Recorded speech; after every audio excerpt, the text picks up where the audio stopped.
Subscribe now and press the bell icon. Never miss an update. पत्रकारिता में आने वाला हर बच्चा कोशिश करता है कि वो एंकर बने। हर छात्र की लालसा है कि वो स्क्रीन पर आए, उसका चेहरा दिखाई दे, लोग उसको जानें। लेकिन इसके पीछे जो मेहनत छुपी हुई है, इसको ना जानने की चेष्टा होती है, ना इसको देखने और परखने की कोशिश कोई करता है। छात्रों को सिर्फ ये लगता है कि स्क्रीन पर आना आसान है और आसानी से स्क्रीन पर चीज़ों को पढ़ा जा सकता है। हालांकि ये मानता हूँ कि स्क्रीन पे आजकल अभिनय ज़्यादा दिखाई देने लगा है, लेकिन अभिनय के साथ कुछ भाव भी हैं, कुछ तरीके भी हैं, कुछ प्रयास भी है, कुछ कोशिश भी हैं और कुछ लिखने पढ़ना भी ज़रूरी होता है। तब जाकर के आप टीवी के स्क्रीन पर दिखाई दे सकते हैं। इस विषय पर हम चर्चा करेंगे। इसके पहले मेरे चैनल को जिसने सब्सक्राइब नहीं किया है या जो लोग पहली बार देख रहे हों, वो सब्सक्राइब करें और कमेंट बॉक्स में जाकर के कमेंट देने की कोशिश करें, जिससे आगे की वीडियो बनाने में मैं सहज हो सकूं। विषय पर हम बात करते हैं एंकरिंग। पॉपुलर शब्द है, हर किसी की जिज्ञासा है कि एंकर बने। वो सिर्फ इसलिए कि जो आज टीवी या यूट्यूब पर जो दिखाई दे रहा है, अक्सर चेहरे आपको दिखाई दे रहे हैं, ढेर सारे चेहरे दिखाई दे रहे हैं।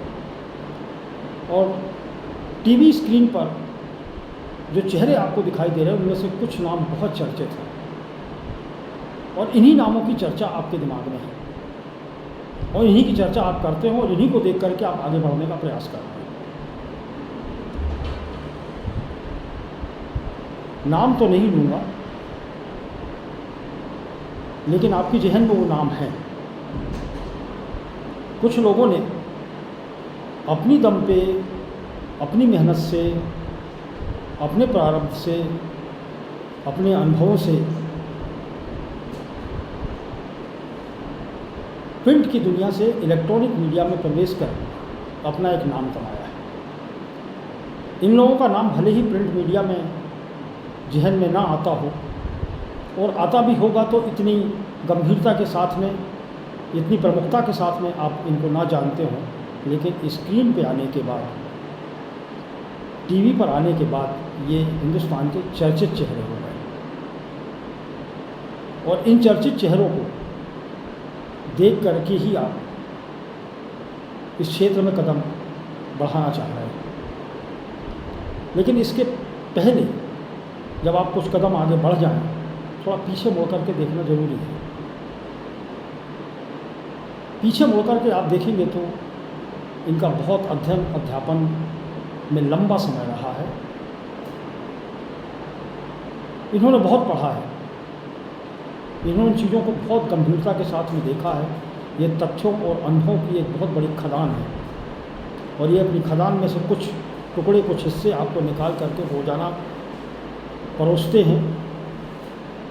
लेकिन ये परोसने की कला भी उनकी बहुत अजीब है।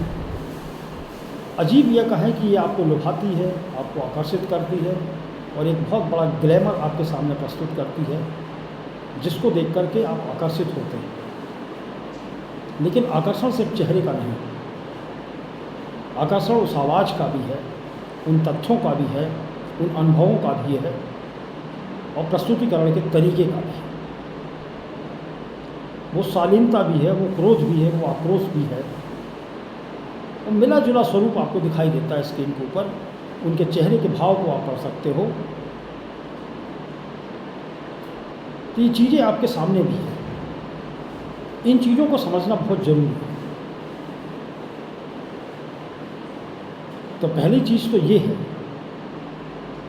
कि आप कुछ किताबों को पढ़ें, कुछ किताबों को देखें, कुछ तथ्यों को खंगालने की चेष्टा करें। बेसिर पैर की चीज़ें, जो मुद्दे जो बाज़ार में चल रहे हैं, जिन मुद्दों पर आप डिबेट करने के लिए या वार्तालाप करने के लिए या कुतर्क करने के लिए हमेशा तैयार रहते हैं, उनसे बचने की चेष्टा करें। पहले विषय की गंभीरता को तो समझें, विषय की गंभीरता को समझने के बाद में उसको तथ्यों को भी आंकें, कुछ पुराने अनुभवों को भी देखें, तब जाकर के बात करें। कुतर्कों से बात चैनलों पे नहीं बनती, बल्कि बात बिगड़ती है। और ये कुतर्क ही ऐसे हैं जिन्होंने चैनलों की जो इमेज है या एंकरों की जो इमेज है उसको ख़राब किया है। यदि एंकर के रूप में अपनी इमेज को लोग रुचिकर बनाना चाहते हैं, वो चेहरा जो देखने के लिए लोग लालायित हो जाए, वो आवाज़ जो देखने सुनने के लिए लालायित हो जाए, यदि वैसा कुछ करना चाह रहे हैं तो उसके पीछे कुछ मेहनत है। आसान लगता है कि एंकर स्क्रीन पे आकर के पढ़ता है, पढ़ना भी एक कला है, और पढ़ने से पहले उन शब्दों को भी देखना जरूरी है जो स्क्रिप्ट में लिखे गए। तो पहली चीज़ तो ये है कि आप स्क्रिप्टिंग अच्छी कर रहे हैं, आप लिखते अच्छा हैं, तो बात आगे बढ़ जाएगी। यदि स्क्रिप्टिंग ठीक नहीं है तो बात आगे नहीं बढ़ेगी। इस बात को गंभीरता से समझना होगा कि स्क्रिप्ट आपकी बेहतर होना चाहिए, और स्क्रिप्ट यदि आप लिख रहे हैं तो कुछ हद तक ये समझा जा सकता है कि आप उसको पढ़ अच्छा सकते हैं, क्योंकि बहुत हद तक होता ये है कि स्क्रिप्ट कोई और लिखता है, एंकर सिर्फ उसको पढ़ता है। एंकर की जिम्मेदारी सिर्फ पढ़ने की। लेकिन यदि आपने एंकरिंग के साथ में स्क्रिप्ट लेखन का भी तालमेल जोड़ लिया और अपने साथ इन दोनों चीज़ों पर आपने एक साथ काम किया, तो बात कुछ आसान हो जाएगी। मसलन ये है कि पहले आप अपने आप को टेस्ट करें कि आपकी आवाज़ में वो क्या दम है, वो खनक है, या आपके प्रस्तुतिकरण का तरीका वैसा है कि जो लोग पसंद करते हैं। आपकी भाषा का फ्लो, धारा प्रवाह है कि नहीं है, कि आप रुकते हैं, अटकते हैं। ये आपको खुद को आंकना होगा, ये कोई दूसरा नहीं बता पाएगा। आपकी अटकनें आप ही दूर कर सकते हैं। इन अटकनों को दूर करने का पहला पार्ट तो यही है कि आप पहले चीज़ों को लिख लें, और लिखने के बाद उसको चाहे ज़ोर ज़ोर से पढ़ें या किसी आईने के सामने खड़े होकर के पढ़ें, तो आपको ये समझ में आएगा कि आपके शब्द कौन से अटक रहे हैं। अक्सर आपने देखा होगा कि आप भी बोलते हैं तो बहुत सारे शब्द या कुछ शब्द ऐसे होते हैं जिनको बोलने में आपको दिक्कत होती है, या कहीं जा कर के आप अटक जाते हैं।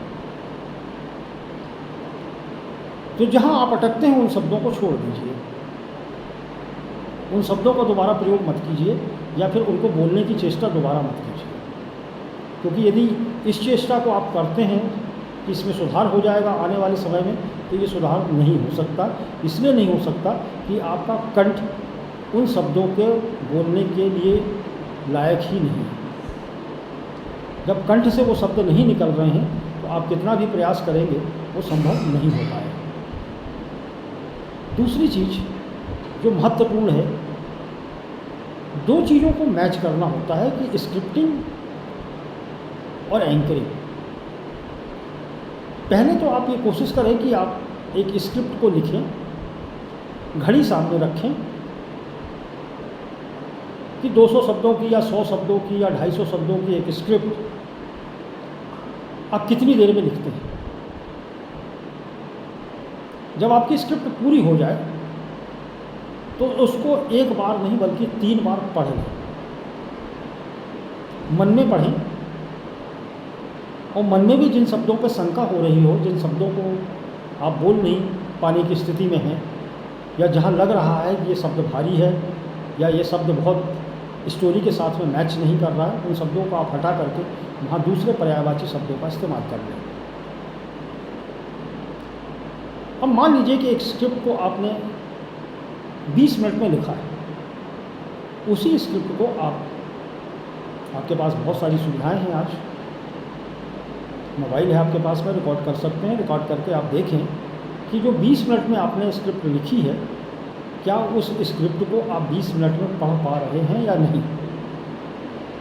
यदि 20 मिनट में आप पढ़ पा रहे हैं तो ये समझिए कि आपका तालमेल बन गया है स्क्रिप्ट के साथ।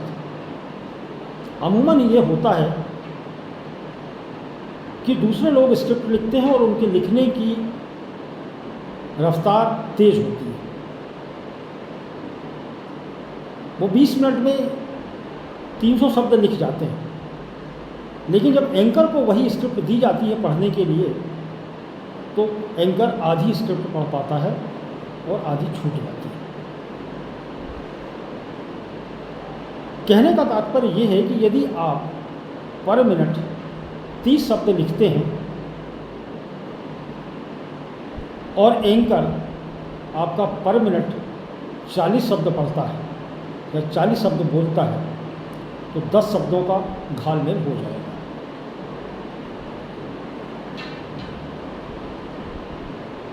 शब्दों के बीच में, स्क्रिप्ट और एंकर के बीच में शब्दों का तालमेल इतना होना चाहिए कि अधिकतम 20-25 शब्द यहाँ वहाँ हो जाए। 20-25 भी बहुत होते हैं, 8-10 शब्द ही यहाँ वहाँ होते हैं। बाकी शब्द को कुछ एंकर कंट्रोल कर लेता है क्योंकि वो एंकरिंग कर रहा है, तो उसके पास में थोड़ी सी खूबियाँ होती हैं कि आपकी स्क्रिप्ट थोड़ी भारी लग रही है या स्क्रिप्ट आपकी ओवर टाइम निकलने वाली है, तो उसको वो शब्दों के जाल में कुछ इस तरीके से बुनता है कि वो उसी समय में उस स्क्रिप्ट को पूरा कर देता है। अब तीसरी चीज़ ये है कि प्रिंट मीडिया में तो ये चलता है कि आप कितने मिनट में कितना लिख लेते हैं, लेकिन यहाँ इलेक्ट्रॉनिक मीडिया में यही चीज़ मिनट्स में बदल जाती है कि आप कितने मिनट में लिखते हैं और आप कितने मिनट में बोलते हैं। तो शब्दों का मिनट के साथ में गुणा भाग करना जरूरी हो जाता है कि आप 1 मिनट में कितने शब्द लिखेंगे और 1 मिनट में कितने शब्द एंकर बोल पाएगा। तो एंकरिंग के लिए बेहद ज़रूरी ये है कि आप स्क्रिप्ट के साथ में तालमेल बनाएं। अब दूसरी महत्वपूर्ण बात ये है उसका प्रस्तुतिकरण। एंकर की ये सफाई है या एंकर की ये चतुरता है या चतुराई है कि वो एक स्क्रिप्ट को बिना रुके, बिना बाधित हुए, बिना अवरोध के पूरी भाव भंगिमा के साथ में पढ़ ले। बल्कि यहाँ तक कि स्क्रिप्ट में यदि कोई शाब्दिक त्रुटि है उसका भी वो संशोधन तत्काल कर ले, क्योंकि इलेक्ट्रॉनिक प्लेटफॉर्म पे ऑन स्क्रीन ऑन एयर इतना वक्त एंकर के पास नहीं होता कि वो शब्दों को सुधार पाए या शब्दों को सुधारने के लिए भेजा जाए। एक बार स्क्रिप्ट आ गई, इसके बाद उसमें नो चेंज, कोई परिवर्तन की गुंजाइश नहीं होती कि क्योंकि कोई लाइव प्रोग्राम है या रिकॉर्डेड प्रोग्राम हो तो ऑन एयर हो जाता है, या रिकॉर्डिंग में आ गया हो तो रिकॉर्ड में जाना होता है, उसको कटअप की या फिर एडिट करने की सुविधाएं थोड़ी कम हो जाती हैं, क्योंकि चैनलों की रफ्तार आज की तारीख में इतनी तेज़ी के साथ में बढ़ गई है कि कोई भी कार्यक्रम को रिकॉर्ड होने के बाद में प्रस्तुतिकरण नहीं किया जाता। आजकल सारी चीज़ें लाइव ऑन एयर हो रही हैं, तो ऑन एयर में रिस्क बढ़ जाती है। लाइव प्रोग्राम में रिस्क ज़्यादा है उस प्रोग्राम की तुलना में जो रिकॉर्डेड है। रिकॉर्डेड में ये होता है कि आपके पास इतना मौका मिल जाता है कि आप कुछ चीज़ों को एडिट कर लें, लेकिन लाइव प्रोग्राम में एडिटिंग की सुविधा नहीं मिलती, इसलिए यहाँ जोखिम बढ़ जाता है। अब जोखिम जब बढ़ जाता है तो तब ज़रूरत ये हो जाती है कि आप शब्दों को बड़े तोल मोल के पढ़ें और तोल मोल के बोलें। और आपको यदि तात्कालिक रूप से ऐसा प्रतीत हो रहा हो कि ये शब्द हमारी ऑडियंस के लिए ठीक नहीं है, उन शब्दों की जगह दूसरे शब्दों को तात्कालिक रूप से आप सोच पा रहे हैं, समझ पा रहे हैं, ये क्षमता विकसित करना जरूरी है। और इसके लिए ज़रूरी यह है कि आपका शब्दकोश चाहे हिंदी हो, अंग्रेज़ी हो, उर्दू हो, क्षेत्रीय बोलियां हो या फिर ऐसे शब्द जो वाकई में जनमानस में आसानी से समझे जा सकते हैं, उनको आप तत्काल बोलने की स्थिति में हों। एक महत्वपूर्ण चीज़ एक और है कि बहुत से सारे शब्दों का द्विभाषी अर्थ होता है और ये मजाक के पात्र बन जाते हैं और कभी कभार विवाद के पात्र बन जाते हैं। तो आपको ये देखना चाहिए कि स्क्रिप्ट में ऐसे कोई शब्दों का इस्तेमाल तो नहीं हो रहा जो शब्द द्विभाषी हो या द्वयर्थी हो। यदि द्विअर्थी होंगी तो आपको ट्रोल करने वाले बहुत मिल जाएंगे और बेइज्जती बहुत झेलना पड़ेगी। इसलिए इस अपमान से बचने के लिए और आपकी अपनी प्रतिभा और अपनी प्रतिष्ठा को दांव पे न लगे, इसलिए ज़रूरी है कि आप उन शब्दों को भी पकड़ लें जिन शब्दों के अर्थ या अर्थ का अनर्थ निकल रहा हो जिन शब्दों से। तो पहले इन चीज़ों की कोशिश करें। एक चीज़ और महत्वपूर्ण है कि यदि आपकी टाइपिंग स्किल ठीक नहीं हो, टाइपिंग आप नहीं कर पा रहे हैं, तो अब वो ज़माना नहीं बचा कि अब आप हैंड राइटिंग या हाथ से लिखें और हाथ से लिखने के बाद में स्क्रिप्टिंग को दें, क्योंकि सारी कुछ आज ऑन स्क्रीन हो चुका है। एंकर को भी सारा कुछ ऑन स्क्रीन स्क्रिप्टिंग देखने को मिलती है। इसलिए ज़रूरी ये है कि आपकी टाइपिंग में, आपकी लेखन में शुद्धता हो, मात्राओं की शुद्धता हो, कहाँ कामा लगाना है, कहाँ हलंत लगाना है, कहाँ पूर्ण विराम लगाना है, कहाँ आश्चर्यजनक लगाना है, ये चिन्ह आपको याद होना चाहिए। वैसे बचपन में आपको पढ़ाया गया, कुछ छोटी क्लासों में आपको पढ़ाया गया था कि पूर्ण विराम कहाँ लगता है, अल्प विराम कहाँ लगता है, इन्वर्टेड कॉलम कहाँ लगता है, आश्चर्यजनक बोध कहाँ लगता है। ये सारे चिन्ह भाषा के लिए बेहद ज़रूरी थे और ये आपको सिखाए गए थे। लेकिन समय के साथ में इन शब्दों को, इन चिन्हों को आप भूल गए। इन चिन्हों का उपयोग आपके जीवन से, आपके लेखन जीवन से, आपकी पत्रकारिता के जीवन से बहुत दूर हो गया। अब आप सीधा सीधा लिखते हैं, ना पूर्ण विराम कहीं लगता है, ना हलंत लगता है, ना कामा लगता है, ना कहीं बिंदु लगता है, ना कोष्टक में कुछ आप देते हैं, कुछ नहीं, सिर्फ फ्लैट सीधा लिखा जाता है। आपकी भाषा में कहीं रुकने का, कहीं थमने का, कहीं पूरी तरह से रुकने का, कहीं आंखें दिखाने का, कहीं आंखें तरेड़ने का, चेहरे का भाव बदलने का कोई विकल्प आप नहीं छोड़ते और आप सीधा सीधा लिखते हैं। जबकि छोटी कक्षाओं में ये हमको पढ़ाया जा चुका है कि कौन से चिन्ह कहाँ इस्तेमाल किए जाना चाहिए। समाचार पत्रों में कुछ समय तक, कुछ वर्षों तक या 80 के दशक के बाद तक कुछ वर्षों तक इन चिन्हों का उपयोग भरपूर मात्रा में किया जाता रहा और संपादक भी इस बात पे पूरी तरह से ध्यान रखते थे कि कहीं भाषा में गड़बड़ी ना हो, पाठकों को कहीं दिक्कत ना हो। क्योंकि मुख्य चीज़ ये थी कि उन दोनों अखबारों को देख करके ही बच्चे सीखते थे कि हिंदी अच्छी होगी या अंग्रेजी कैसी अच्छी हो सकती है या दीगर दूसरी भाषाएं। लेकिन धीरे धीरे वो चीज़ समाप्त हो गई, तो आपके व्यवहार से भी वो चीज़ें निकल गई। लेकिन जब से इलेक्ट्रॉनिक मीडिया अवतरित हुआ और इलेक्ट्रॉनिक मीडिया पे जब इसका प्रचार प्रसार बढ़ा और स्क्रिप्टिंग जब टीवी के माध्यम से, इलेक्ट्रॉनिक मीडिया और दूसरे प्लेटफॉर्म इलेक्ट्रॉनिक के माध्यमों में जब तेज़ी के साथ में वायरल होने लगी, तो यहाँ दिक्कत एंकरों के साथ में खड़ी हो गई।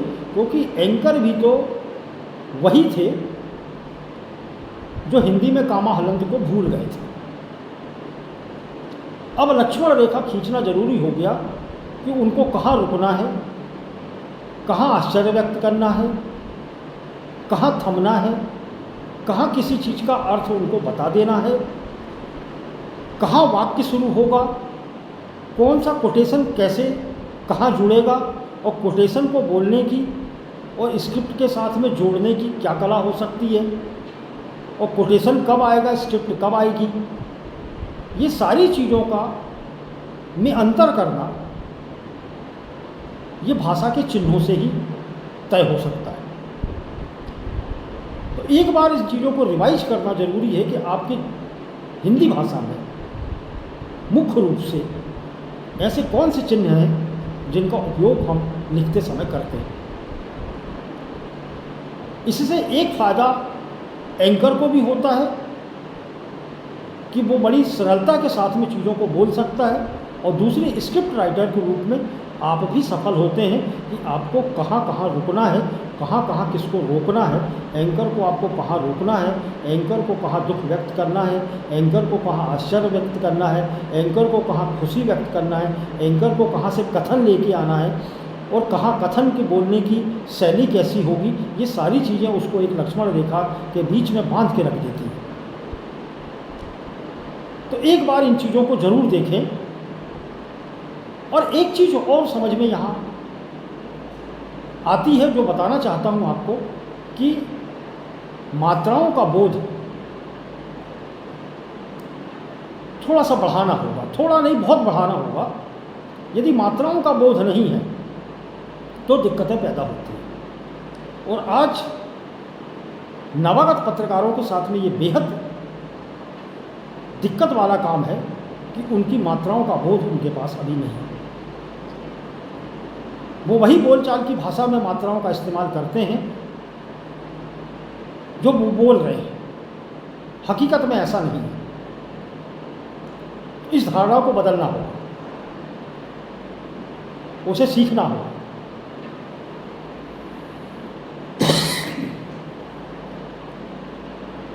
क्योंकि हम जो चीज़ बोलते हैं आमतौर से उनमें मात्राएं कभी कभार छोटी लगाते हैं, जहाँ बड़ी होना चाहिए, जहाँ बड़ी मात्रा का उपयोग हो वहाँ हम छोटी मात्रा लगाते हैं। जैसे आमतौर से छुआछूत, खेल कूद है, खेल कूद लिख देते हैं। आदि में छोटी मात्रा लगती है, आदि में बड़ी मात्रा कहाँ लगती है, ये आपको सोचना होगा कि छोटी मात्रा का उपयोग करेंगे तो आदि अनंत चला जाता है, इत्यादि इत्यादि इत्यादि। और आदि यदि आपने लिख दिया है आगतम चला जाता है। तो आप ये सोचना होगा आपको कि बड़ी मात्रा और छोटी मात्राएं में अंतर कहाँ होता है। में तीनों में अंतर है, लेकिन नहीं, आज की तारीख में मैं और में कोई अंतर ही नहीं बचा। हूँ या हूँ कोई अंतर नहीं है। ये प्रोनाउंसिएशन जो ओंठों से, नाक से और कंठ से आते थे, जो स्वर में जिन चीज़ों का उपयोग किया जाता था, जो बोलने में जीभ का, तालु का, नाक का, कंठ का, ओंठ का कहाँ उपयोग होता है, इन चीज़ों को यदि गंभीरता के साथ में न समझा जाए तो एंकरिंग सिर्फ ऐसा होगा कि वो बहता हुआ पानी है जो बहाव के साथ में बहता जाएगा, उसमें आपको कहीं हिलोरे दिखाई नहीं देंगी। एंकरिंग हिलोरे हैं। एक हल्का सा पानी में कंकड़ भी पड़ जाए तो दिखाई देना चाहिए कि उसकी जो लहरें हैं किस तरीके से जाती हैं। शब्द की जो झंकार है या शब्द का जो शोर है या शब्द का जो सुख है, तो शब्द का जो भाव है, वो चीज़ आपको जब तक समझ में नहीं आएगी जब तक कि आप उसको बोलेंगे नहीं या प्रयास में नहीं करेंगे या कोशिश नहीं करेंगे।